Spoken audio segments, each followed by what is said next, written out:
하나님 아버지, 오늘부터 베드로 후서를 통해서 하나님의 말씀을 우리가 공부를 합니다. 하나님, 이 땅을 떠날 때가 임박해서 마지막으로 사랑하는 형제 자매들에게 썼던 이 편지가 아버지 오늘날에 우리에게도 여전히 유효하다고 믿습니다. 하나님, 이 베드로 후서를 통해서 우리의 마음 속에 말씀하시고 또 이것을 그냥 한번 듣고 잊어버리는 것이 아니라 우리의 마음 속에서 영원히 담아 하나님의 그런 모든 아름다운 영광이 되기를 소망합니다. 예수님의 이름으로 기도드렸습니다. 1장부터 우리 12절까지 우리 다 같이 한번 읽어봅시다. 하나, 둘, 셋. 네. 이 베드로 후서는 아주 짧은 책이에요. 3장밖에 안 되는. 근데 안에 사실상 이 안에 나오다 보면은 우리 14절에 이렇게 나옵니다. 이는 우리 주 예수 그리스도께서 내게 지시한 것 같이 나도 이 장막을 벗어날 것이 임박한 줄 알미라. 그래서 내가 떠나고 난 후에라도 여러분들이 이것만은 꼭 기억해야 되겠다고 생각해갖고 이걸 썼다고 이야기합니다. 그러니까 지금 얼마 안 있으면은 자신이 이 세상을 떠날 것을 알면서 뭔가 굉장히 긴박하게 이 글을 써야 되겠다고 생각하니까 굉장히 중요한 것이겠죠, 그죠? 그렇지 않으면은 뭐 이렇게 일부러 이렇게 편지를 써가지고 사람들에게 이야기할 필요가 없었다고 봅니다. 근데 이 베드로후서의 제일 큰 그 문제는 안에 잘못된 가르침입니다. 그래서 이 잘못된 가르침을 지금 퍼뜨리는 사람들이 나오고 있는 걸 봅니다.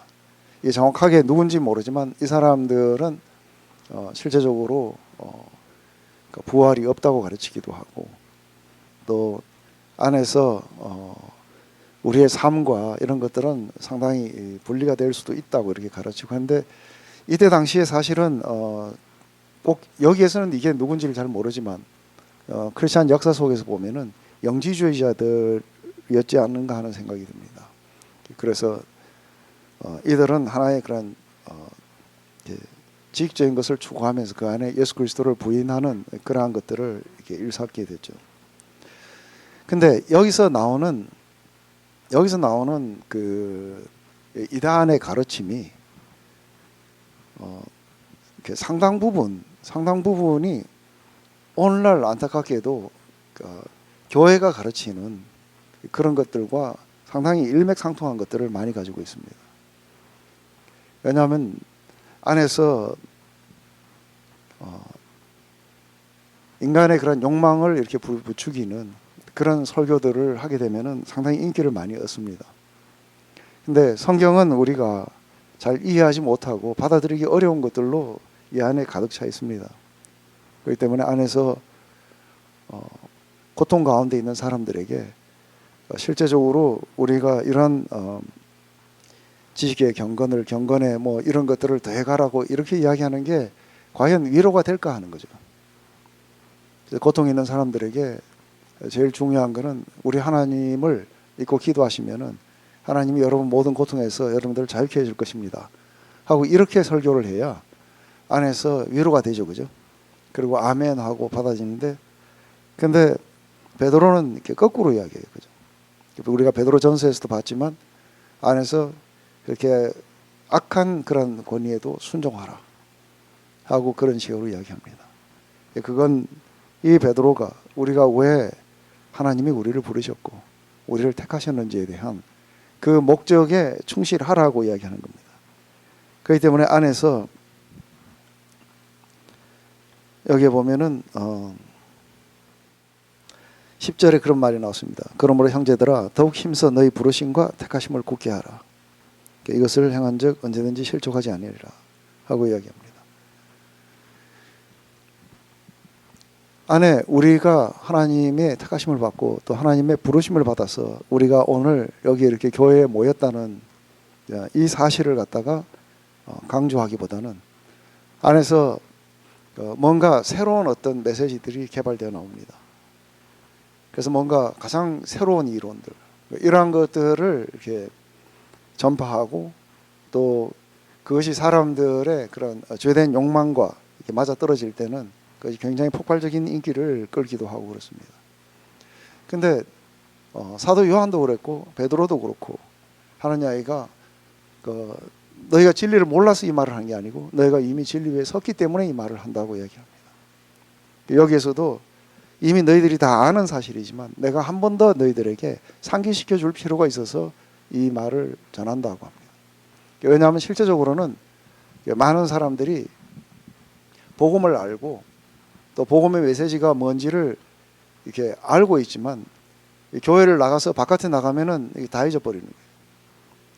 그래서 교회는 사실은 똑같은 이야기를 계속해서 반복해서 우리 안에 살아있도록 그렇게 전파돼야 되는데, 안에서 한때 이렇게 성경 공부하고 이러면은 한때 많이 들었던 이야기가 맨날 십자가 말고는 없다고 하는 이야기들을 들었습니다. 왜냐하면 복음은 사실은 예수님 말고는 딴 이야기 할 게 없습니다. 이번에 제가 가서 이렇게 큰 교회를 가서 2번 예배를 드렸는데, 거기에 나온 그 패세지나 이 내용들도 보면 굉장히 사람들을 혼란하도록 그렇게 만드는 부분들을 봅니다.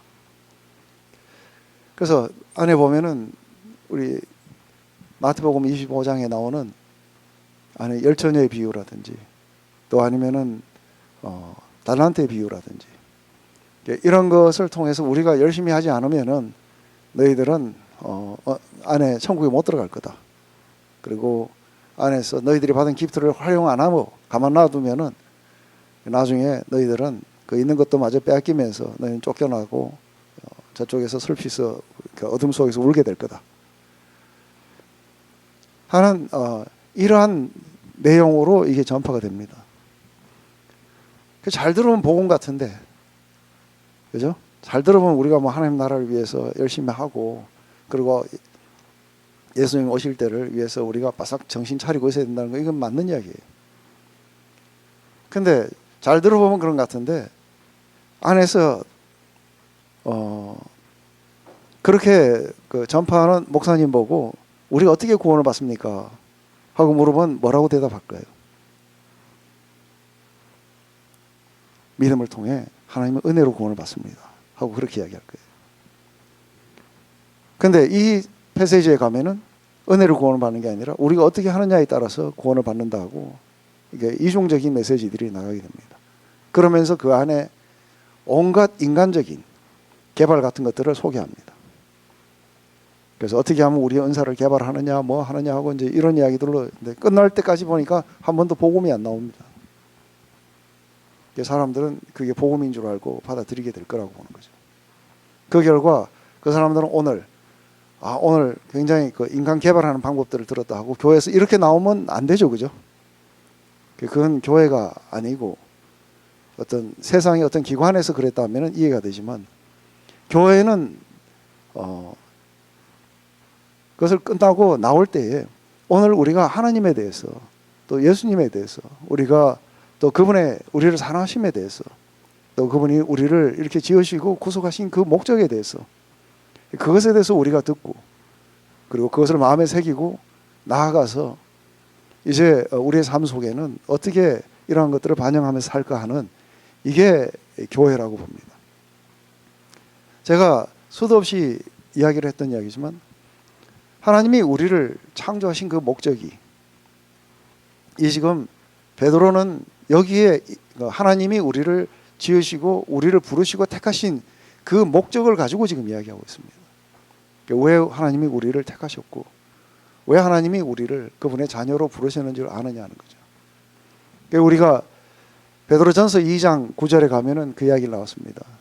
택한 족속이요 왕 같은 제사장이요 하나님의 소유된 백성이니 이는 너희들을 어두운 데서 불러내서 그분의 기이한 빛 가운데로 들어가게 하신 것은 그분의 아름다운 글로리를, 그분의 모습을 갖다가 온 땅에 전파하기 위해서 그렇게 했다고 이야기합니다. 이런 질문들을 오늘 제가 디스커버리 클래스에서 받았습니다. 오늘 디스커버리 클래스에 했던 거는 우리가 이 진화론과 이 창조론의 차이점에 대해서 이야기를 했었습니다. 근데 진화론은 우리가 진보를 위해서 경쟁이 불가피하다고 가르칩니다. 그래서 내추럴 셀렉션이라는 과정을 통해서 세상은 진보되어 갈 거라고 이야기를 했죠. 근데 그렇기 때문에 그 모든 것들이 이 진보를 향해 나아가는 것이 옳은 것이라고 믿습니다. 근데 교회도 그렇게 생각하는 겁니다. 그렇기 때문에 교회가 세속화를 걸지 않을 수가 없게 됩니다. 그렇기 때문에 무슨 다니엘 학습법이니 하고 이런 것들이 나오게 되면은 안에서 어떻게 하면 공부 잘하느냐에 맞춰져 있기 때문에 사람들은 그것은 공부 잘하는 하나의 방법으로 알고 안에서 뭐 이런 거 저런 거 했더니 공부가 더 잘 되더라 하고 이렇게 나옵니다. 그 목적은 어디 있냐면은 안에서 공부를 더 잘하는 데 맞춰져 있어요. 결국은 안에서 이게 진보예요. 그리고 경쟁에서 이기기 위함인 거죠. 근데 하나님을 만난 많은 사람들이 갑자기 그런 경쟁에서부터 벗어나서 안에서 사랑의 연합 쪽으로 돌아서는 사람들이 많이 생깁니다. 한 해에 수백억씩 벌던 사람들이 어느 날 갑자기 예수를 만나고 그걸 다 던져버리고 저기 인도네시아에 아주 조그마한 섬인 람복이라는 섬에 가서 의료 선교하고 있습니다. 그분은 제가 코나에서 만난 사람입니다. 뉴욕에서 굉장히 한 해에 몇백만 불씩 버는 그런 유능한 의사였습니다. 그런데 예수님을 만나고 그리고 자신의 있던 삶을 버리고 그 모든 경쟁과 진보를 다 버려버리고 안에 이 땅에 소외된 계층들을 찾아가서 함께 같이 거하면서 거기에서 하나님의 모습을 그렇게 나타내는 겁니다. 어떤 사람들은 공부를 잘해갖고 성공하려고 하지만 또 어떤 사람들은 의사가 되는 이유가 돈을 많이 벌고 사회적 지위를 얻기 위해서 하지만 우리가 전에 같이 봤던 그 한 분은 그 아프리카에 있는 톤즈에 있는 그 문우병 환자들을 도와주기 위해서 의대를 갔어요. 그리고 의사가 되자마자 신부로서 사제로서의 그런 직분을 받고 그리고 아프리카 톤즈에 가서 그런 사람들을 도와주다가 마지막에 병에 걸려서 죽었어요. 하나님 왜 이런 사람들을 빨리 데려가십니까? 끝까지 좀 잘하도록 놔두지 않고. 근데 하나님이 우리로 봐서는 그게 좀 더 오래 살으셔갖고 하면 우리 얼마나 좋겠어요, 그죠? 근데 하나님의 목적 속에서는 그것으로 인해서 이 대한민국에 극장에서 했는데도 안 믿는 사람도 다 가서 봤어요. 그걸 보면서 뭐가 드러나요? 하나님의 아름다운 글로리가 사람들에게 드러나고 있어요. 그분의 목적을 따라서 살았던 사람들의 이야기들인 거예요. 근데 그렇지 않고 이 안에서 진보와 이런 쪽에 이렇게 우리 모든 초점이 맞춰져 있게 되면은 안에서 불가피하게 바로 하나님이 우리를 부르셨던 택하셨던 이 목적에서 떠날 수밖에 없어요. 떠나서 어느 것이 내게 즐겁게 하고 어느 게 내게 보기에 좋고 어느 게 내가 잡을 만하고 또 지혜로울 만한 것인가.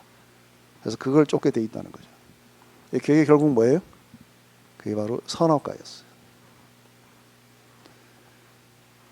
그래서 어느 교회는 어떤 프로그램이든지 다 하게 하고 잘 되는 거는 결국은 하나님의 뜻이라고 하는 거죠. 아주 목회 잘하시는 분이세요, 그죠? 그래서 안에서 뭐든지 다 허용하고 하여간 잘 되는 거는 다 남고 안 되는 건 다 쓰러져 갈 거라는 거죠. 교회가 하나님께로부터 받은 이 메시지를 증거하고 그리고 사람들을 그렇게 하나님의 공동체 안으로 하나님의 나라 안으로 모아서 그 안에 그런 하나님의 모습이 드러날 수 있도록 인도하는 게 아니라 반대 방향으로 이끌겠죠. 그래서 그런 메시지들이 인기를 얻고 유명세를 타고 책으로 나오고 이런 사이에 복음은 사라져버려요. 바로 베드로후서에 나오는 바로 이 이단 사상이 바로 그랬던 거예요. 그렇기 때문에 이게 사실은 만약에 영지주의라면은 이때로부터 시작해갖고 거의 그 2세기 때는 이게 완전히 꽃을 피워갖고 모든 교회를 다 잡아먹다시피 그럴 정도로 이게 기승을 부렸던 이단 사상이었어요. 그 안에서는 우리의 모든 신앙의 가장 근본이 우리를 구원하신 예수 그리스도와 또 우리를 창조하시고 우리를 그분의 목적 따라 부르신 하나님과의 관계에 있다고 가르치지 않는 거죠. 그렇기 때문에 안에서 뭔가 우리의 센스를 자극할 만한 것이면은 뭐든지 해서 인기를 얻었던 부류의 사람들이었다고 봅니다. 거기에 대해서 사도 베드로는 이제 죽을 날이 얼마 안 남았는데 교회가 그런 세속화의 길을 걷고 이단의 사상에 의해서 침범을 당하자 안에 죽기 전에 이 편지를 하나 써야 되겠다고 그렇게 생각해서 이 편지를 쓰게 된 겁니다. 그렇기 때문에 이 안에 다시 한번 그것과 비교하면서 하나님이 왜 우리를 부르셨는지, 그리고 그 부르심의 목적을 따라 살아가려면 어떤 것들이 우리의 삶에 나타나게 되는지, 그리고 왜 그 지금 너희들 가운데 유행하는 메시지들이 왜 지금 잘못되고 있는지, 그리고 마지막 때에 그분이 오셨을 때 어떤 일이 일어나게 될지, 그것을 갖다가 우리가 바라본다면 뒤로는 어디를 바라봐야 되냐면 바로 십자가 사건이에요. 그 십자가가 어떻게 우리를 구원하셨는지, 그리고 미래로 봐야 되는 건 뭐예요? 그분이 다시 오셔서 우리에게 그런 영광과 존귀 가운데로 들어갈 때에 그때 우리들은 어떤 기쁨이 있는 건지, 우리가 뒤로와 앞으로 이 모두를 가지고 오늘을 어떻게 살아가야 되는지를 갖다가 심각하게 생각하고 결정하라고 하는 거죠. 우리 제일 먼저 이 1절과 2절에 이렇게 나옵니다. 예수 그리스도의 종과 사도인 시몬 베드로는 우리 하나님과 구주 예수 그리스도의 의를 힘입어 동일하게 보배로운 믿음을 우리와 같이 받은 자들에게 편지하노니 하나님과 우리 주 예수를 알므로 은혜와 평강이 너에게 더욱 많을지어다. 대개 이게 그 모든 편지들마다 이렇게 첫 이런 인사가 있어요, 그죠? 근데 여러분들이 저하고 이 공부를 쭉 많이 해보신 분들 알겠지만 대부분 이 안에 첫 번째 인사할 때 다 조금씩 다르게 해요. 뭔가가 다른 부분이 강조되고 있어요. 여기도 마찬가지인 거죠. 자신을 갖다가 그리스도의 종과 사도라고 그렇게 이야기해요. 그리고 여태까지 잘 안 썼던 시몬이라고 하죠, 그죠? 시몬 베드로는 그 베드로 전서에서는 이게 없었어요. 우리 하나님과 구주 예수 그리스도의 의를 힘입어 동일하게 보배로운 믿음을 우리와 같이 받은 자들에게 편지한다고 얘기합니다. 그게 바로 이게 정확하게 어느 교회인지는 모릅니다. 그렇지만 한 가지 할 수 있는 거는 우리 주 예수 그리스도의 의를 힘입어서, 그러니까 자신들이 가지고 있던, 그러니까 사도들로서 가지고 있던 그 믿음과 조금도 질이 떨어지지 않는 동일한 믿음을 갖다가 받은 자들, 그걸 바로 우리 크리스찬이라고 이야기를 합니다. 바로 그런 자들에게 편지한다는 거죠. 그렇기 때문에 여기서 보면은 예수 그리스도의 의를 힘입어 했을 때 그분의 의라고 한다는 그것은 우리를 하나님과 올바른 관계로 갖도록 만드시는 하나님의 행위를 의라고 이야기하겠죠. 그러니까 우리로 하여금 하나님과 올바른 그런 관계를 갖도록. 그리고 또한 여기에서는 공평하게 하시는 역사로도 볼 수 있습니다. 왜냐하면 유대인들에게 주었던 믿음과 이방인에게 주었던 믿음이 서로 다르면 안 되죠, 그죠? 그리고 질이 또 떨어지면 안 됩니다. 그래서 동일하게 보배로운 믿음을 이렇게 주셨다고 하는 거죠. 그렇기 때문에 이방인 그리스도인들도 유대인 사도들과 조금도 다름없는 믿음을 소유하고 또 하나님의 동일한 백성인 것을 이야기하는데, 은혜와 평강이 너에게 많이 있을지어다 하고 이렇게 하는데, 여기는 어떻게 함으로 또 은혜와 평강이 풍성할지어다 하고 이야기합니다. 그래서 그것은 하나님과 우리 주 예수를 알므로 그래요. 그러면서도 이 편지 마지막도 그리스도의 은혜 안에서 아는 지식에서 자라가라고 얘기해요. 아는 것에 대해서 얘기해요. 근데 베드로가 안다고 이야기했을 때 히브리 개념 속에서 안다고 하는 그 이야기는, 그러니까 쓰이는 단어가 히브리어로 야다라는 뜻이에요. 야다라는 말인데, 이 야다라는 말을 안에서 우리가 아주 이런 그 책인 창세기에 나오게 되는데, 아담이 하와와 동침해서 할 때 그 동침하다는 것을 야다라는 단어를 써요. 근데 그냥 안다는 것은 그러니까 우리가 이명박 대통령을 안다든지 이렇게 그 아는 거는 여기서 이야기할 때 안다고 이야기하지 않는 거죠. 참된 지식이 아닌 거죠. 왜냐하면 우리는 그냥 들어서 알고 있을 뿐인 거예요. 근데 여기서 쓰이는 이게 안다는 그런 의미들은 바로 아담이 하와와 동침하듯이 그렇게 아주 친밀하고도 온전한 그런 그 관계를 이야기하는 것이죠. 그렇기 때문에 이거는 그 매우 인격적인 그런 행위들 말이에요. 그래서 한 개인의 성적 행위를 포함한 이런 친밀한 관계를 표현할 때 안다. 그래서 내가 누구를 안다 이러죠. 그렇기 때문에 하나님과 이 주님을 친밀한 그런 관계 안에서 자라가면 갈수록 은혜와 평강이 우리 안에 누리게 되겠죠. 이게 안에 그 특별히 우리가 평강이라는 그 부분들을 이렇게 생각해 보면은 우리 안에 평강이 없는 이유는 안에 우리가 아까도 얘기했지만 우리가 무한한 경쟁 속에 우리가 들어가 있다면은 이 안엔 이 평강이 없는 거예요. 그 안엔 두려움밖에 없어요. 우리 하나님의 공동체인 성삼위일체 안에는 어떠한 컴피티션도 없어요. 어떠한 경쟁도 그 안에 존재할 수가 없어요. 왜냐하면 만약에 그런 것이 존재한다면은 그런 게 존재한다면 삼위일체의 온전한 연합은 깨어질 거예요. 그리고 그 안에는 서로 시기하고 질투하는 새 신이 그 안에 한 공동체 안에 있게 됩니다. 그렇기 때문에 하나님은 이렇게 샬롬합니다. 이 평강이라는 것은 바로 이러한 컴피티션이 없는 그런 연합, 사랑으로 연합만 있는 그런 공동체입니다.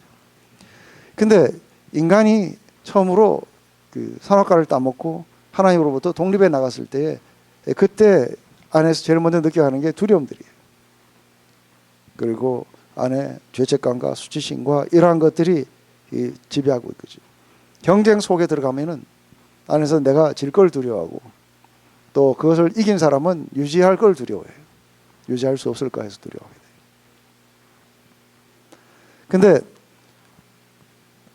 우리가 하나님과 예수님을 갖다가 이렇게 인격적으로 친밀하게 알아갈 때에 안에 그렇게 알아가면 갈수록 그분이 도대체 어떤 분인지를 우리가 알아가면 알수록 점점 더 우리 안에 두려움들은 사라지겠죠.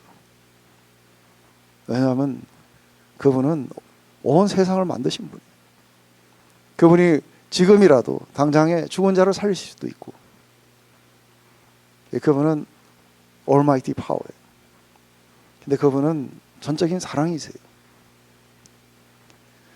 바로 이런 Almighty Power와 전지전능하신 사랑의 하나님을 내가 이렇게 그 성적 관계처럼 이렇게 친밀하게 그분을 알아가고 있는데 그 안에 두려움들이 계속해서 존재한다는 게 이게 맞지 않겠죠, 그죠? 왜냐하면 두려움이라는 것은 모든 것이 자신이 가진 이 능력밖에 없다고 생각할 때 두려운 거예요. 그런데 우리는 전능하신 하나님을 믿기에 우리는 두려움이 없는 거예요. 또 이게 그냥 알아서 뭐 예수님 우리 죄를 위해서 돌아가셨다 할 때는 그냥 그렇게 알 때는 별거 아닌 것 같아요. 근데 이게 어느 날 우리가 이렇게 아주 친밀한 관계 안에서 예수님이 내 죄를 위해서 죽으셨다는 또 아버지 하나님이 그 아들을 보내셔서 나를 이렇게 구원하셨다는 것을 내가 그런 친밀한 인격적인 관계 안에서 우리가 경험하게 될 때 그 안에 뭐가 오는 거예요? 말할 수 없는 은혜가 자기를 갖다 지배하게 될 거예요. 이거는 한 번에 일어나는 게 아니고 이것은 그분을 갖다가 이렇게 친밀하게 인격적으로 알아가면 갈수록 점점 더 이게 증가하게 돼 있는 거죠. 그 안에 두려움이 없고 그 안에 온전한 그 은혜에 대한 인식들, 이게 은혜와 평강이 바로 이 속에서 이렇게 알아가는. 근데 이런 이야기를 많이 하다 보면은 그럼 묵상만 하면 되지 성경 공부 시간은 뭐가 필요하냐. 그래서 그냥 우리가 날마다 눈을 감고 그분하고 그렇게 기도 속에서 친밀하게 알아가면 되지 했을 때 이건 안다는 것은 단순하게 이게 친밀한 관계만을 의미하는 게 아니라 그분에 대해서 올바른 그 우리가 지식도 갖게 된다는 의미예요. 그 인지적인 측면이 있다는 것이죠. 그래서 그분이 누구신지를 이해하는 측면도 필요하다는 거죠. 그렇기 때문에 지금 이단들의 이 공격에 대해서 쓰게 될 때는 바로 이렇게 친밀한 관계뿐만 아니라 올바로 우리 주 예수 그리스도를 아는 것도 또한 포함하기 때문에 마음과 머리 모두에서 알아가야 된다고 이렇게 이야기하는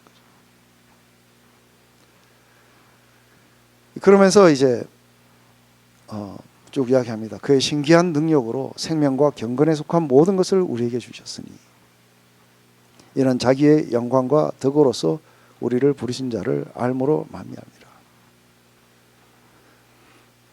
지금 쭉 지금 우리가 오늘 읽었던 것에 이 세 가지로 이렇게 나타나는 포인트를 이야기하면은 하나님은 우리에게 영적 성장과 이런 성숙을 위한 모든 것을 갖다가 주셨다고 하는 것이죠. 그렇기 때문에 우리들은 이 영적 성장을 추구해야 되고 또 우리가 하나님 나라에 넉넉하게 들어가기 위해서 이 영적 성장들을 우리가 추구해야 된다고 하는 거죠. 안에 그의 신기한 능력으로 생명과 경건에 속한 모든 것을 우리에게 주셨으니 그래요. 신기한 능력이라는 건 이게 디바인 파워라는 거예요. 하나님의 능력으로 생명과 우리가 경건에 속한 모든 것들을 우리에게 주셨다. 했을 때 안에 이 생명이라는 것도 우리가 하나님과 같은 그런 삶을 말하는 거죠. 그리고 경건이라는 것은 하나님을 바르게 예배하는 것을 의미하기 때문에 즉 하나님을 우리가 기쁘시게 해드리는 삶인 거죠. 그렇기 때문에 하나님은 그분의 하나님의 그런 파워로 우리가 하나님을 기쁘시게 해드리는 그런 삶을 살아가기에 필요한 모든 것들을 전부 다 주셨는데 이게 어떻게 해서 주셨냐 하면은 특정한 방법을 통해서 주셨다는 거예요. 이는 자기의 영광과 덕으로서 우리를 부르신 자를 알므로 말미암으리라는 거죠. 그것은 우리를 부르신 분이 누군지를 갖다가 우리가 아는 것을 통해서 우리가 영적 성장을 할 수 있도록 해주셨다고 하는 거죠. 그렇기 때문에 그 안에서 그분의 영광과 덕으로서 그래요. 안에 교제하게 될 때에 하나님과 우리가 교제하게 될 때 하나님의 형상을 따라서 우리를 지으셨다고 했을 때 중요한 것은 그러니까 형상의 중요한 부분은 우리가 서로 교제를 나눌 수 있는 존재라는 거예요.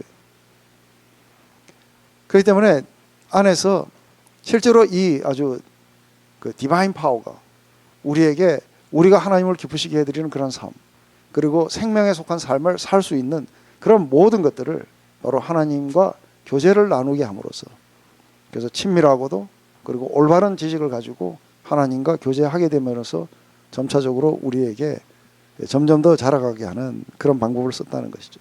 그렇기 때문에 먼저 자기의 영광을 드러내시는 거예요. 그분의 글로리가 뭔지.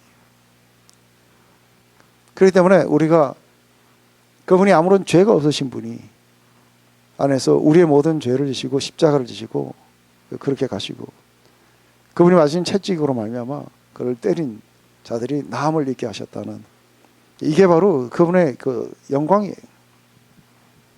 그 영광 중에 하나가 바로 이런 것이죠. 그렇기 때문에 예수님이 십자가로 가실 때에 요한복음 7장에 하나님 앞에 기도할 때 아버지여 이제 아들로 인해서 영광을 받으실 때가 왔다고.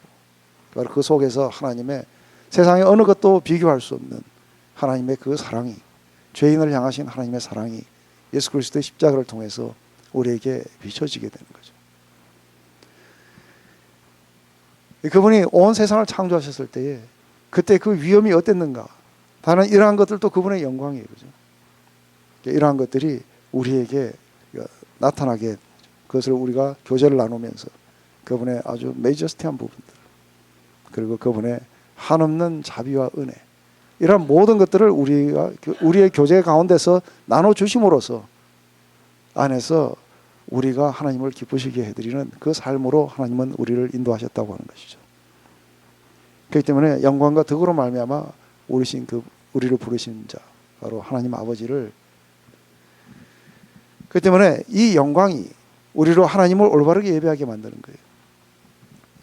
제일 먼저 한 인간의 의지를 완전히 꺾는 게 이 영광이에요.